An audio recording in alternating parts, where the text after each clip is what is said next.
بسم اللہ الرحمن الرحیم۔ السلام علیکم۔ واقعہ کربلا تاریخ اسلام کا وہ دردناک سانحہ ہے جو 10 محرم الحرام 61 ہجری کو عراق میں کربلا کے مقام پر پیش آیا۔ سانحہ کربلا میں امام حسین رضی اللہ عنہ نے اپنے اہل بیت اور فقہ کے ساتھ دین اسلام کی سربلندی کے لیے اپنی جانوں کے نذرانے پیش کیے۔ تاریخ اسلام شہادتوں کی ایسی لازوال داستان آج تک نہ پیش کر سکی کہ جس میں ایک مجاہد نے اپنے پورے کنبے کو دین اسلام کی سربلندی اور رب کی رضا کے لیے قربان کر دیا۔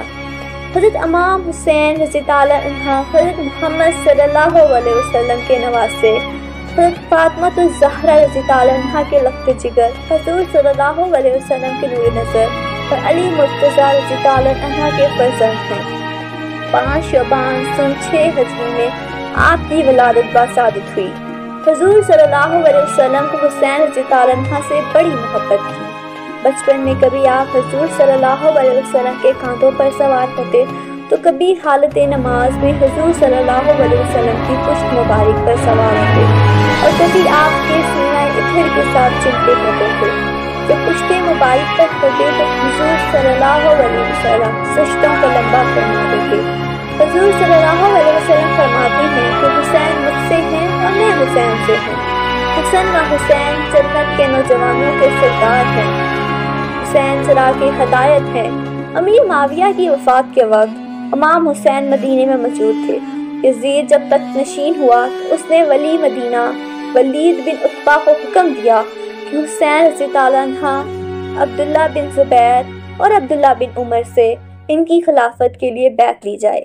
ولی مدینہ نے جب ان ہستیوں کو بلا کر یزید کا پیغام سنایا تو انہوں نے حالات کے پیش نظر مدینے کو چھوڑ دیا اور مکہ چلے آئے۔ مکہ میں امام میں موجود تھے تو کوفہ والوں کے خط آنا شروع ہو گئے کہ یزید تخت پر بیٹھ چکا ہے تو دین میں طرح طرح کی خرابیاں پیدا کرنے کا مرتب ہو رہا ہے۔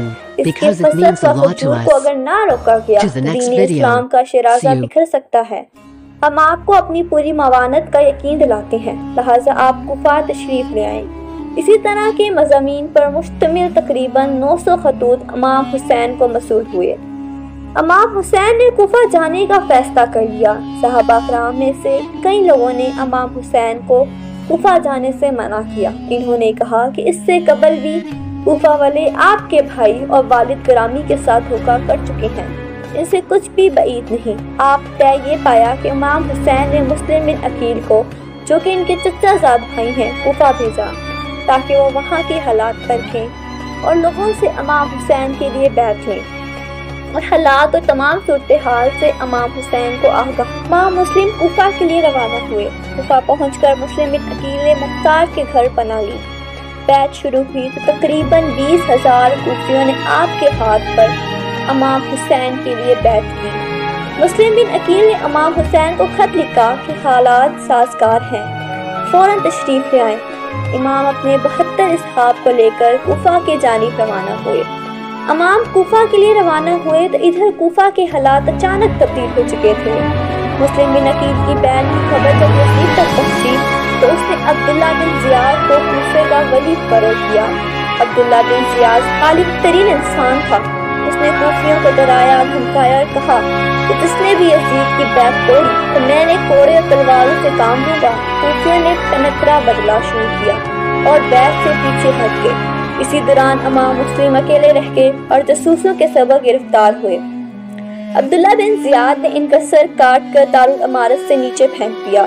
امام حسین کوفے کی جانب عازم سفر ہوئے تو راستے میں فرزوق شاعر ملا جو کوفہ سے آ رہا تھا۔ اس نے امام حسین سے کہا، کوفیوں نے عقیل سے کی گئی آپ کی بیعت توڑ دی اور امام عقیل کو شہید کر دیا گیا ہے۔ کوفی وہ لوگ ہیں جن کے دل تو آپ کے ساتھ ہیں لیکن تلوار بنو امیہ کے ساتھ ہے۔ امام نے صحابہ سے مشورہ کیا تو کچھ لوگوں نے کہا کہ واپس لوٹ جانا چاہیے۔ مسلم بن عقیل کے قرابت داروں نے کہا کہ حقیل کا قصاص لیں گے۔ امام کا قافلہ کوفہ کی جانب روانہ ہو گیا۔ سب سے پہلے حر بن یزید نے امام کا راستہ روکا۔ اس کے بعد عبداللہ بن زیاد نے 4,000 کی مزید کمک دے کر عمر بن سعد کو حضرت حسین رضی اللہ عنہ کے مقابلے پر بھیجا گیا۔ امام حسین نے اس کے سامنے اپنی شرائط پیش کی کہ یا تو مجھے یزید کے پاس جانے دیا جائے یا واپس جانے دیا جائے، یا جہاں کسی سرحد پر جہاد ہو رہا ہو وہاں کی جانب جانے دیا جائے۔ امام حسین نے کوفیوں کے خطوط کے وہ تھیلے بھی عمر بن سعد کو دکھائے جو انہوں نے امام کو آنے کے لیے لکھے تھے۔ عمر بن سعد نے عبداللہ بن زیاد کو خط لکھا اور حسین کی 3 شرائط بیان کی، تو عبداللہ بن زیاد بھی مطمئن ہوا کہ معاملہ بات چیت کے ذریعے حل ہو جائے گا۔ شمر جو اس وقت دربار میں موجود تھا، اس نے عبداللہ بن زیاد سے کہا کہ کیا آپ حسین کو دوبارہ مہلت فراہم کر رہے ہیں؟ وہ آئندہ بھاری طاقت اور جمعیت اکٹھا کر کے ہمارے مقابلہ پر آ جائے۔ اگر آج امام حسین کو جانے دیا تو آپ لوگ ان پر کبھی قابو نہیں پا سکیں گے۔ شمر کے الفاظوں نے عبداللہ بن زیاد کے ذہن کو تبدیل کر دیا۔ اس نے شمر کو خط بھیجا اور کہا کہ یہ خط عمر بن سعد کو دینا، اگر وہ ہمارے حکم کو بجا لائے تو ٹھیک، ورنہ اس کو قتل کر کے خود لشکر کے امیر بن جانا۔ 7 محرم کو امام حسین کے لشکر پر پانی بند کر دیا گیا۔ دریائے فرات کھاتے مارتا ہے اور وہاں سے حسین رضی اللہ عنہ کے ان کو کوئی بھی لشکری پانی نہیں پی سکتا۔ خود اشقیاء فرات کے کنارے موجود ہیں۔ حسین پر پانی کی مکمل بندش ہے۔ جناب ملک انیس اپنی مرثیہ میں اس منظر کو اس طرح بیان کرتے ہیں: 9 محرم کو شمر کربلا پہنچ گیا۔ امام حسین کچھ دیر کے لیے آنکھ لگی تو اٹھ کر اپنی صاحبزادی حضرت زینب سے کہا کہ مجھے خواب میں رسول اکرم صلی اللہ علیہ وسلم کی زیارت ہوئی ہے اور انہوں نے کہا ہے کہ تم ہم سے ملنے والے ہو۔ اس کے بعد امام حسین نے اپنے اصحاب کے سامنے ایک تقریر کی، ان کا شکریہ ادا کیا اور کہا کہ تم نے میرا بڑا ساتھ دیا ہے۔ یہ فوجی اشقیاء میرے خون کی پیاسی ہے۔ میں حسین تمہیں یہ کہتا ہوں کہ تم لوگ رات کے اندھیرے میں واپس چلے جاؤ اور عورتوں اور بچوں کی بھی لے کر ساتھ جاؤ۔ امام حسین نے فرمایا کہ بیٹا علی اکبر چراغ کو گل کر دو، اور اصحاب سے کہا کہ وہاں اگر کوئی پوچھے کہ حسین کو تنہا کیوں چھوڑا تو کہہ دینا عورتوں اور بچوں کی وجہ سے ہمیں حسین نے واپس کر دیا۔ جب چراغ دوبارہ جلایا گیا تو تمام اصحاب موجود تھے اور کوئی بھی واپس جانے کے لیے تیار نہ تھا۔ زبیر بن کین نے کہا کہ اے امام حسین، اگر دشمن ہمارے جسم کو کینچیوں سے بھی ٹکڑے ٹکڑے کر دیں تو پھر بھی ہم آپ کی مدد سے پیچھے نہ ہٹیں گے۔ 10 محرم کی صبح حر نے یزیدی لشکر کو چھوڑ کر امام کے لشکر میں شمولیت اختیار کر لی۔ امام نے دشمن فوج کے سامنے خطبہ دیا، پہلے اہل بیت کے مناقب بیان کیے، پھر اپنے بارے میں نبی کریم صلی اللہ علیہ وسلم کی حدیث بیان کی اور فرمایا کہ ہم شباب اہل جنت ہیں، حضور کے نواسے اور بطولبہ علی کے بیٹے ہیں۔ تمہارے لیے کسی بھی طور پر جائز نہیں کہ میرے خون سے اپنے ہاتھ رنگ دو۔ کیا میں نے کسی کو قتل کیا ہے جس کے قصاص میں تم مجھے قتل کر رہے ہو؟ کیا میں نے کسی کا مال لوٹا یا کسی کو زخم لگایا؟ امام حسین نے ایک ایک کوفی کو نام دے کر پکارا اور کہا، اے فلاں بن فلاں، اے فلاں بن فلاں، اے فلاں بن فلاں، کہ تم نے مجھے خط نہیں لکھے تھے؟ کہ مجھے آنے کا نہیں بولا تھا؟ یہ لوگ یزیدی فوج میں موجود تھے تو وہ لوگ۔ امام حسین رضی اللہ عنہ نے وہ خطوط کے تھیلے عمر بن سعد اور شمر کو دکھائے جو ان کو لکھے گئے تھے، لیکن کیا کہیں کہ بدبختی و لعنت فوج یزید کا مقدر ہو چکی تھی۔ اتنا سمجھانے کے باوجود بھی اقتدار اور زر کی خوف نے انہیں اندھا کر دیا تھا۔ کوفیوں نے ایک نہ سنی۔ فوج کے عہدیداروں کو یہ معلوم تھا کہ اگر یزید کو خبر ہوگی کہ ہم نے امام حسین رضی اللہ عنہ کو بلایا ہے تو ہمیں قتل کر دے گا۔ یہی وجہ تھی کہ حسین رضی اللہ عنہ کو یزید تک نہ پہنچنے دیا گیا۔ سب سے پہلے عمر بن سعد نے حسین لشکر کی جانب تیر چلایا، کہنے لگا، گواہ رہنا پہلا تیر چلانے والا باقاعدہ جنگ کا آغاز ہوا۔ امام حسین کے سپاہی ایک ایک کر کے اپنی بہادری اور شجاعت کے جوہر دکھاتے ہوئے جام شہادت نوش کر گئے۔ اہل بیت اتحار میں حضرت عباس کے بازو قلم کر دیے گئے۔ حضرت قاسم، امام علی اکبر شجاعت دیتے ہوئے شہادت کے مرتبے پر فائز ہوئے۔ اون و محمد شہید ہوئے۔ پھر 6 ماہ کے امام علی اکبر کو حسین کے ہاتھوں پر حلق میں تیر مار کر شہید کر دیا گیا۔ 10 محرم کی شام پھیلنے لگی تھی۔ حسین کے ساتھیوں نے میدان کربلا میں بڑی بہادری اور شجاعت دکھائی۔ اب آخری باری حسین بن علی کی آئی۔ حسین میدان جنگ میں پہنچتے ہیں۔ علی کا شیر حیدری جب حضور صلی اللہ علیہ وسلم کا امامہ اور پٹکا باندھے علی کے ذوالفقار لے کر میدان کربلا میں پہنچا اور ایک ایک کو بھیڑ بکریوں کی طرح کاٹنے لگا اور کہنے لگا، آؤ 3 دن کے بھوکے اور پیاسے کی جنگ دیکھو، علی کے فرزند کی جنگ دیکھو۔ دشمن کی فوج میدان چھوڑ کر گھر بھاگنے لگی۔ جب شمر نے یہ دیکھا تو کہا کہ تم اکیلے اس کا مقابلہ نہیں کر سکتے، سارے مل کر ایک بار ہی حسین پر حملہ کر دو۔ میدان کربلا میں سینکڑوں نیزے، تلواروں، خنجروں اور تیر حسین کی جانب پڑے۔ حسین کو شہید کر دیا گیا۔ شمر نے کولی سے کہا کہ اس کا سر کاٹ لو۔ وہ آگے بڑھا تو اس کے ہاتھ کانپ گئے۔ پھر شکیر سنان بن انس نے یہ کام انجام دیا۔ بعد از قتل کے حسین کے سر کو نیزوں پر بلند کیا گیا، لاش کو گھوڑوں سے روندا گیا۔ کربلا میں قیامت برپا ہو گئی۔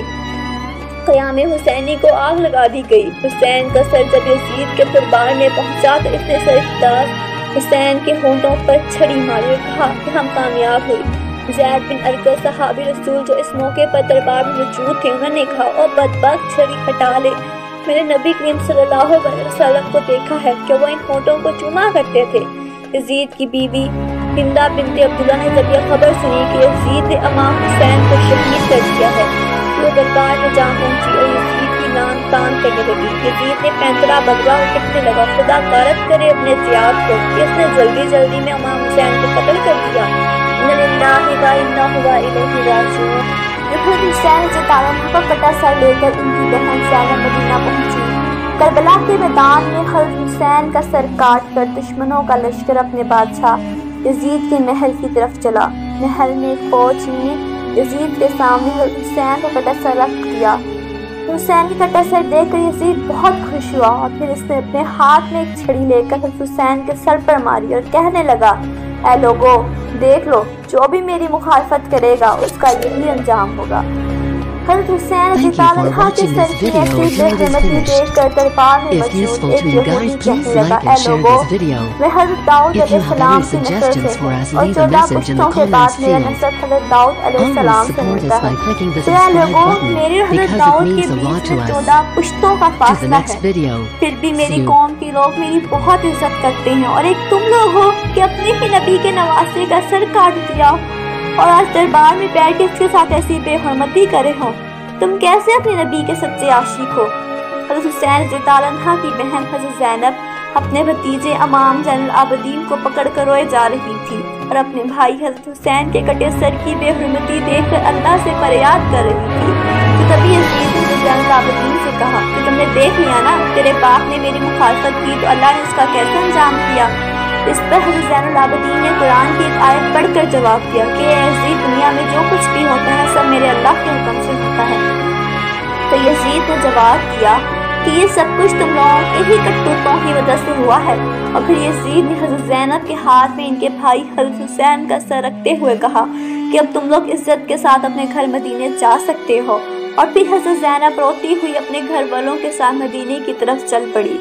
حضرت زینب سارے راستے اپنے بھائی حضرت حسین کا کٹا سر دیکھ کر روتی جا رہی تھی۔ آخر یہ لوٹا ہوا قافلہ کئی دنوں کے سفر کے بعد مدینہ پہنچا۔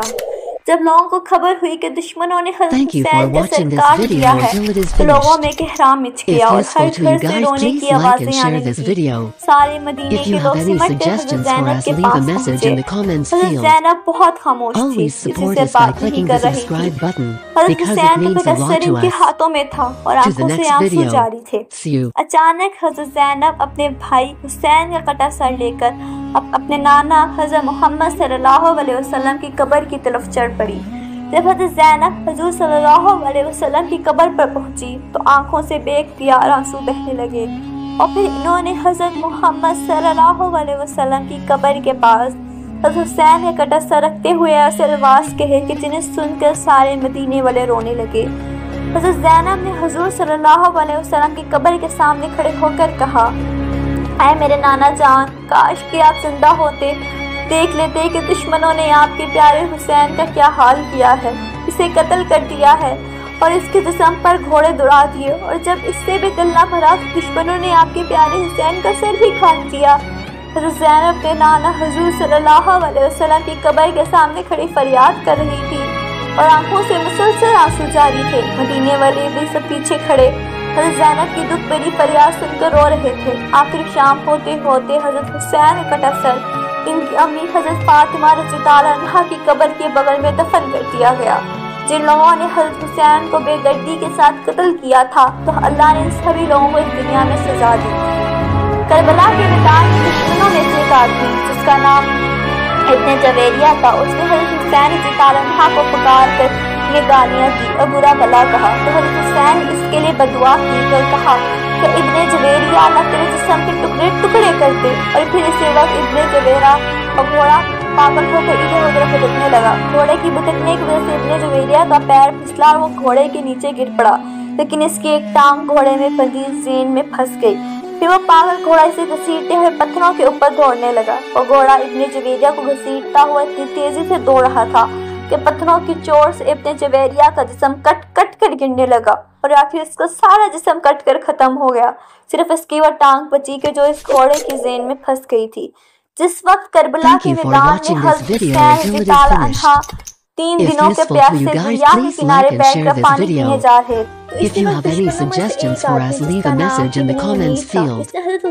Always support us by clicking the subscribe button because it means a lot to us. To the next video. See اس کی you. وجہ سے حضرت حسین پانی نہ پی سکے اور ان کی گردن سے خون بہنے لگا، تو حضرت حسین رضی اللہ عنہ نے ابن نمیر سے کہا کہ اے ظالم، جیسے تو نے مجھے پانی نہیں پینے دیا ہے، ایسے ہی اللہ تجھے ہمیشہ پیاسا رکھے گا۔ حضرت حسین کی اس بدعا کا اس دشمن پر ایسا اثر ہوا کہ وہ چاہے جتنا پانی پی لیتا پھر بھی اس کی پیاس نہ بجھتی۔ آخر اسی دن شام کو اس نے اتنا زیادہ پانی پی لیا کہ اس کا پیٹ پھٹ گیا اور اس کی موت ہو گئی۔ دشمن کا سردار ابن زیاد، جس نے حضرت حسین رضی اللہ عنہ کا سر کاٹنے کا حکم دیا تھا، اور اسی کے حکم پر فوجیوں نے حضرت حسین کا سر کاٹا تھا، تو ابن زیاد کا نوکر بیان کرتا ہے جب ابن زیاد حضرت حسین کا سر کاٹ کر شام کو اپنے محل پہنچا تو میں بھی اس کے ساتھ تھا۔ جیسے ہی اس نے محل کے اندر قدم رکھا تو اچانک سامنے سے آگ کا شعلہ اس کی طرف لپکا۔ قریب تھا کہ وہ آگ میرے سردار ابن زیاد کو جلا کر ختم کر دیتی، لیکن تبھی اچانک وہ آگ غائب ہو گئی۔ ابن زیاد نے مجھ سے کہا کہ آدمی، کیا تم نے بھی ابھی وہ آگ دیکھی جو ابھی میری طرف لپکی تھی؟ تو میں نے کہا ہاں میرے سردار، مجھے بھی وہ آگ نظر آئی تھی۔ تو ابن زیاد نے مجھ سے کہا کہ یہ بات کسی کو بھی مت بتانا، اس کو راز ہی رکھنا۔ تو سفیان ثوری فرماتے ہیں کہ حضرت حسین کو قتل کرنے والے دشمنوں میں سے میں نے 2 لوگوں کا بہت برا انجام دیکھا۔ ایک دن میں ایسا آدمی تھا کہ اس کی شرمگاہ اپنے آپ بہت زیادہ بڑھتی جا رہی تھی، اور وہ شرم سے لوگوں کے بیچ نہ جاتا، اپنے گھر میں ہی بیٹھا رہتا۔ اور دوسرے آدمی کا انجام میں نے ایسا دیکھا کہ اسے اتنی زیادہ پیاس لگتی کہ وہ چاہے سارے دریا کا پانی پی لیتا پھر بھی اس کی پیاس نہ بجھتی۔ آخر ایک دن اس نے اتنا زیادہ پانی پی لیا کہ اس کا پیٹ بھی پھٹ گیا اور اس کی موت ہو گئی۔ پھر ابو کبیر فرماتے ہیں کہ کربلا کے میدان میں دوپہر کے وقت حضرت حسین کو شہید کیا گیا، تو جس وقت حضرت حسین کو شہید کیا گیا تو اچانک سورج گرہن ہونے لگا، اور پھر سورج چھپتے چھپتے اتنا زیادہ چھپ گیا کہ دوپہر کے وقت رات کی طرح اندھیرا ہو گیا، اور آسمانوں میں تارے نظر آنے لگے، اور ہمیں ایسے لگنے لگا کہ شاید قیامت آ گئی ہے۔ امام زہری فرماتے ہیں کہ جس دن حضرت حسین کو شہید کیا گیا تو اس دن بیت المقدس میں جو بھی کنکر یا پتھر اٹھایا جاتا تو اس کے نیچے تازہ خون ملتا تھا، اور پھر ان 3 دنوں تک آسمان ایسا لال پڑ گیا کہ ہمیں ڈر لگنے لگا کہ شاید اب قیامت قائم ہو جائے گی۔ اللہ پاک ہمیں دین کی مکمل سمجھ نصیب فرمائے، ہمیں اہل بیت سچی محبت عطا فرمائے اور ہمارا خاتمہ ایمان پر فرمائے، آمین۔ ناظرین، کمنٹ باکس میں اللہ تعالیٰ کے 99 نام میں سے ایک نام ضرور ٹائپ کیجیے گا۔